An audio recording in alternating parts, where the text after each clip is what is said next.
So over the next 4 weeks, we're going to be looking at the book of Ruth, and it's very fitting that there's 4 chapters in the book of Ruth, and they divide very nicely, and tonight is Ruth chapter 1. Ruth chapter 1, we'll begin at verse 1. Now, there's actually, as I was working this week, a fair amount of background information, context that I want to include into this series, but I don't want to do it all in one shot. And so we're going to be weaving a little bit of that into each one of the next 4 Sunday evenings. But tonight we have Ruth chapter 1, which sets the stage on its own very, very well. So beginning at verse 1, in the days when the judges ruled, there was a famine in the land. And a man from Bethlehem in Judah, together with his wife and 2 sons, went to live for a while in the country of Moab.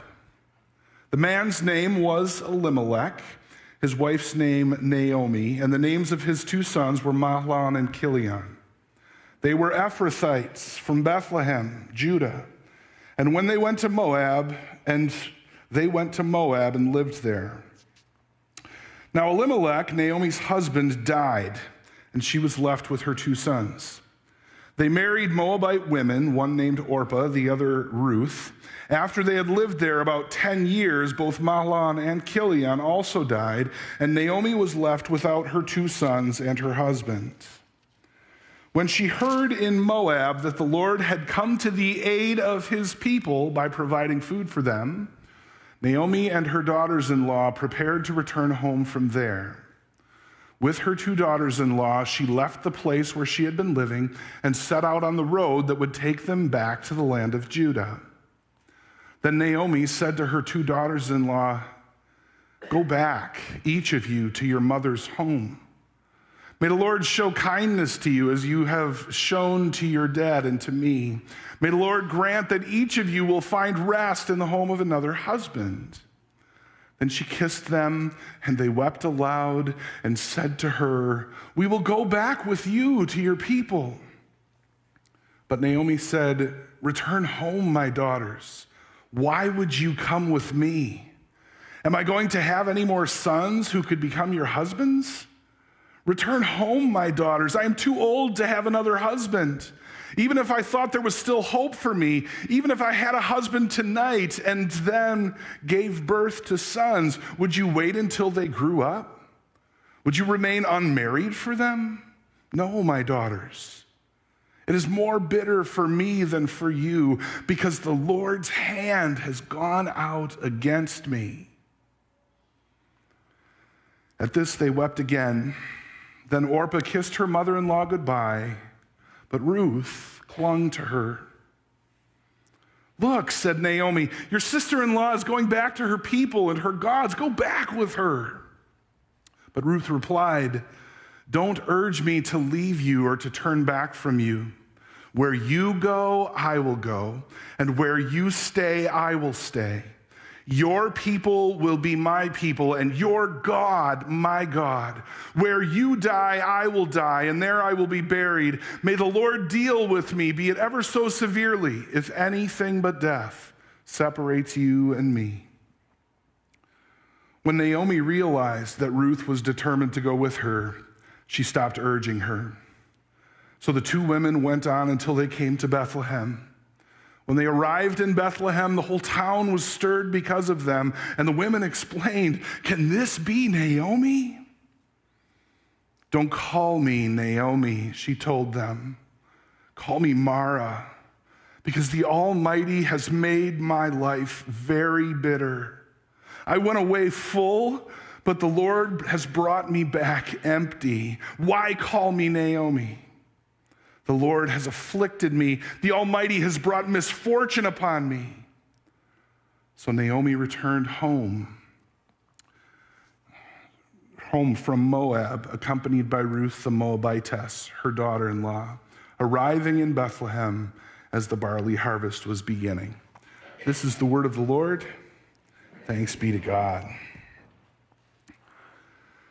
So as I reflected on Ruth chapter 1 this week, Now, I've preached on this before, but, each time I preach on a passage, I don't know if it's maturity, I don't know if it's different seasons of life, but usually it strikes me with a little bit different angle.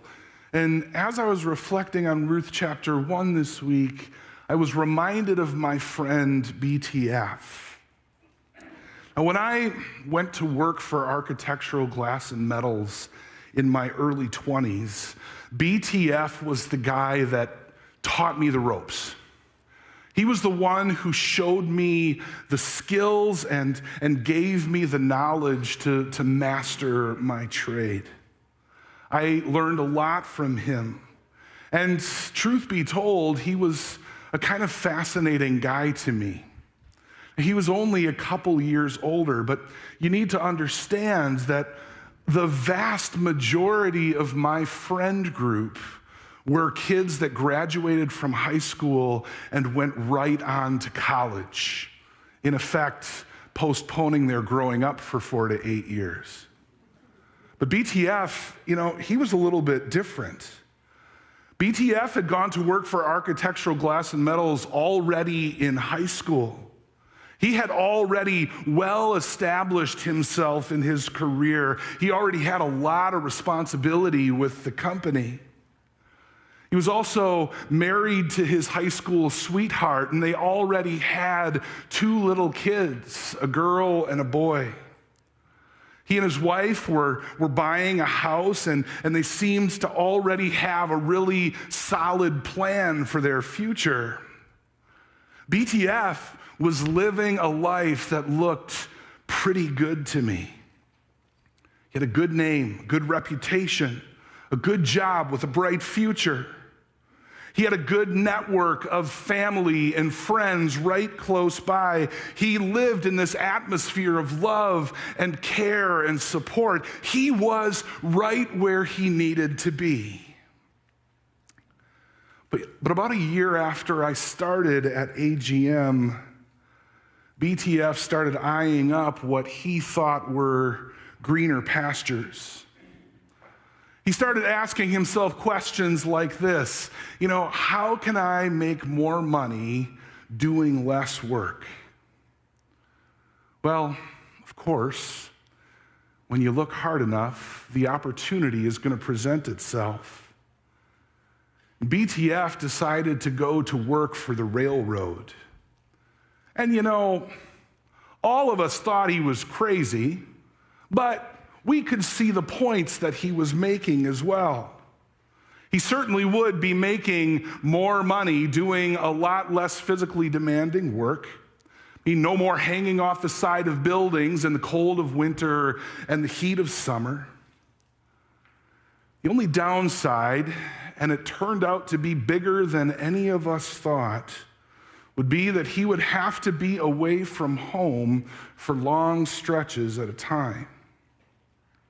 So that said, it was actually the decision to remove himself, to separate himself from his people and from that amazing, wonderful atmosphere of love and care and support. Well, he was gone for about a year and a half. And during that time, I watched from a distance as BTF's life completely fell apart. He started drinking way too much because that was pretty much one of the only things to do when you were far away from home and off the clock. He became disconnected from his young kids. He missed out on some significant milestones in their young lives, missed out on a year and a half of their growing up. His wife got fed up being a single parent, and she found a guy that seemed to appreciate her a lot more, and she started running around with him, filed for divorce, marriage over. And just to add injury to insult, yes, you heard that right, injury to insult, BTF got so drunk one night that he actually fell into a campfire and severely burned his legs. Well, after that year and a half, BTF came back to architectural glass and metals, but he was a different man. He was sad. He was broken. He was empty. But he did come back. The first verses of Ruth introduce us to a husband and a wife, Elimelech and Naomi. They're from the tribe of Judah and living in Bethlehem. And I want you to know, because this is interesting, Elimelech means, my God is king, and Naomi means sweetness. Beautiful names. And actually, the meaning of their names sets the stage for this story, but it kind of does so with this sense of irony, because immediately we are told that they make the decision to leave the promised land. And you have to understand the magnitude of this decision. To understand the magnitude of the decision, you have to understand what the promised land represented. It was a gift of God given to his people. It was where God would be worshiped as everlasting king and sovereign Lord, just as Elimelech's name proclaimed. It was the place where God intended to live with his people and to love them and to care for them and to bless them. The promised land, God's intention for the promised land was to be the very cradle of his grace. And so Elimelech and Naomi decided to remove themselves from this atmosphere of blessing, this place of sweetness where God is king. And they did so for reasons that many of us understand. They were discontent. It was a time of famine. On a larger scale than just their family, things were not right. And the grass looked greener on the other side of the fence. But for any people to leave the promised land, the land of their inheritance, was symbolically anyway a very big deal. It was, in effect, the choice to turn their backs on the protection and the provision and the presence of the God of Israel. And I think it reveals on Elimelech and Naomi's part a failure to trust in God. Where did they go? What land offered them more promise than the promised land? Well, they settled in Moab, located to the east of the Dead Sea. Do you see that map well enough? On the left side, Zach inserted these nice red arrows. On the left side, that red arrow is pointing horizontally right to the city of Bethlehem, where Elimelech and Naomi came from. Where they settled was across the Dead Sea, that long body of water, in Moab. Moab, outside of the promised land. Moab, a people group that had started off on the wrong foot. Do any of you know the story, the origin story of Moab? Some of you do. It's found in Genesis 19, and it's following the destruction of Sodom and Gomorrah. Following the destruction of Sodom and Gomorrah, Abraham's nephew Lot and his 2 daughters escaped to the mountains. And they lived there, just the 3 of them, all by themselves. Well, Lot's daughters really, really wanted to have children. And so one night they came up with a plan that night one daughter would sleep with their father, and the following night the other daughter would sleep with their father. And this plan actually resulted in 2 pregnancies. The younger daughter gave birth to a son and named him Ben-Ami, and he became the father of the Ammonites. You've heard of them. The older daughter named her son Moab, and he is the patriarch of the Moabites. But that's not all. It's not just the origin story that makes Moab an odd choice to settle for Elimelech and Naomi, for any people of God. Later, during their 40 years in the wilderness, following their deliverance from Egypt, the Israelites were camped near Moab, and their king Balak tried to hire Balaam to curse God's people.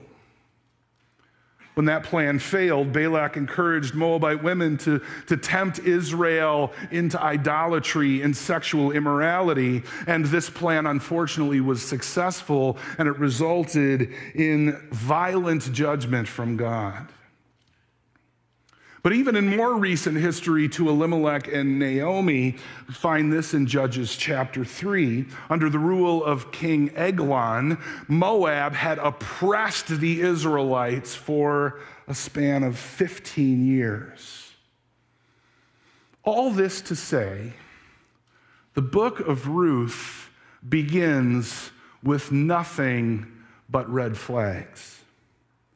First, Elimelech gathers up his family and they leave Bethlehem because of famine in the land. Bethlehem means house of bread. It was known as a place of abundance and having lots of resources. So Elimelech and Naomi are leaving the house of bread because there is famine. Things are not as they should be. Second, the family leaves Bethlehem and goes to Moab, historical enemies of Israel. They leave the land which God had given them, the land where God is king, to live in another kingdom that recognized and worshiped other gods. Things are desperately wrong here. Third, things get even worse when in verse 3, Elimelech dies, and this puts Naomi in a very difficult situation. She finds herself a widow without status, without security in a foreign land. At least she still had her two sons, Mahlon and Chilion, until verse 5, when they too died.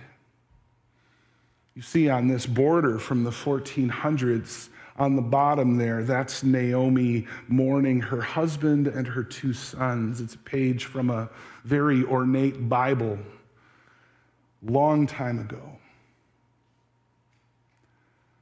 But this, I think, is a good lesson in how God sometimes chooses to work. When his people run away from him, when they make decisions that are out of step with his plan and purposes for them, when they decide to go their own way, God lets them have a lot of space. Lets them have a lot of space. He allows the consequences of their decisions to play out. And when we are going our own way, some of us know this from experience, the consequences of those decisions are often very painful. But that said, we're going to see this already in chapter 1, but definitely throughout the book of Ruth, don't be fooled, because as far as we run, we can never outrun God's presence and God's love. See, even those consequences to our own bad decisions and poor courses of action, those terrible things, God can and does use to call us home. But here, a mere 5 verses into the story, Naomi is left with only her 2 daughters-in-law. 3 widows, all alone in a world where women just didn't have much power and influence. The story should be over, and Naomi knows it. And so she gives Orpah and Ruth a bit of advice and graciously a double blessing. She says, hey, go back to the homes of your parents. And then she says, may the Lord show kindness to you. May the Lord help you to find good husbands. In this way, Naomi straight up tells them, I have nothing to give you. You have no future with me whatsoever. But to me anyway, something strange and unexpected happens. I think it warrants some consideration, okay? Orpah and Ruth do not want to part ways with Naomi. See, they both see something in Naomi that neither one of them want to let go of. It should be a no-brainer that the two daughters-in-law would go back to their families and actually hope to build a new life for themselves in Moab. But they both see something in Naomi that neither one of them wants to let go of. As it plays out, Orpah can't quite put her finger on what it is, and she is eventually persuaded to go home. Now, Ruth does at least have a sense of what it is, and notice she clings to Naomi for dear life. And let me just suggest that what draws Ruth so powerfully to Naomi is the residue of the one true God. The residue of the one true God. Now, even though Naomi has distanced herself from God and his people for 10 years, even though Naomi at this point is angry and she's bitter, even though Naomi now assumes that God is against her, God gives Ruth eyes to see Naomi for who she truly is. In God's eyes, she was still his beloved child. Still his beloved child, and he is calling her back home. He also, and this too is just stunning, graciously gives Ruth the understanding that she too could have a special place in his family. God calls Ruth to faith through the most broken and empty member of his people, Naomi. Isn't that stunning and beautiful? Now, Naomi doesn't even realize at this point that God is using her that way. She is so broken, she is so empty, she is so alienated from God that she believes she has nothing whatsoever to offer Ruth, when in reality, she could offer to Ruth what is of the absolute highest importance: a relationship and a home with the one true God. I want to read verses 16 to 18 again. This is Ruth's reply to Naomi. Don't urge me to leave you or to turn back from you. Where you go, I will go, and where you stay, I will stay. Your people will be my people, and your God, my God. Where you die, I will die, and there I will be buried. May the Lord deal with me, be it ever so severely, if anything but death separates you and me. Ruth makes it very clear that she has no desire to go back to her own life.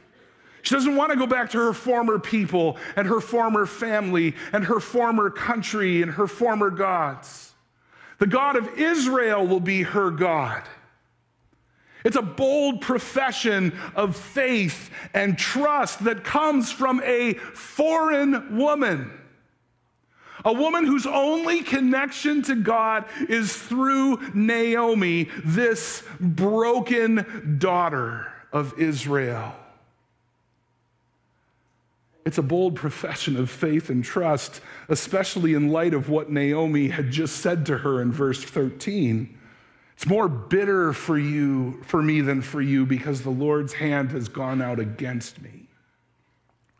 So obviously, Naomi's testimony about what God is like leaves something to be desired. Nevertheless, Ruth says, this God who you think is against you, this will be my God.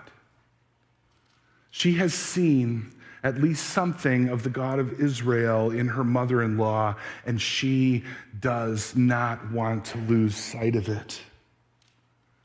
So the two widows go back to Bethlehem. It doesn't mean they're out of the woods, doesn't mean that they're safe yet. But Bethlehem, the house of bread, seems to be flourishing once again.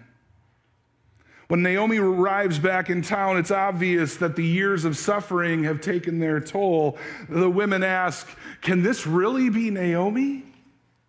And her response to the women is quite telling, heartbreaking, in fact. "Don't call me Naomi. Don't call me sweetness. Call me Mara, because the Almighty has made my life very bitter. I went away full, but the Lord has brought me back empty." Even at the end of chapter 1, Naomi still thinks the story is probably over, that there will be no more joy for her, and it's all God's fault. But here's the thing, brothers and sisters. If God is indeed responsible for Naomi's difficulties and sorrows, then her story is actually far from over. Verse 6 actually points to the truth of this, where it says, the Lord had come to the aid of his people. He does it over and over again in Scripture. This is just what God is like. He calls his people home, and he uses whatever means will accomplish the task, because his ultimate purpose is to bless us beyond imagination so that he can receive the praise and the glory that he deserves. I saw my friend BTF this past summer, and he seems to be doing pretty well. He still works for AGM, and he actually oversees all of the field crews now. He has been able to rebuild a great relationship with his kids, now all grown up. He's in a serious relationship, and he has plans to get married in the near future. He is smack back in that atmosphere of blessing, and I'm glad he came home. Brothers and sisters, some of you perhaps have been running away from God for a long time. Some of you have chosen to go your own way, to do your own thing. Some of you have gone to great lengths to protect some part of your life, some idol in your life from the light of Jesus Christ, trying to hide it from God, trying to have it both ways. Some of you have experienced the devastating consequences that come as a result of that. God's message for you this evening is, come home. Come home. There is nothing he won't forgive you of if you're willing to just lay it at his feet. He whispers to you even now, there is a place for you at my table for all eternity. See, brothers and sisters, that is what the cross of Christ has secured for us, a forever home in God's presence. And through every experience we have in this life, good and bad, God is ever calling his people home. That's where we're going to leave off tonight. Let's bow our heads in prayer.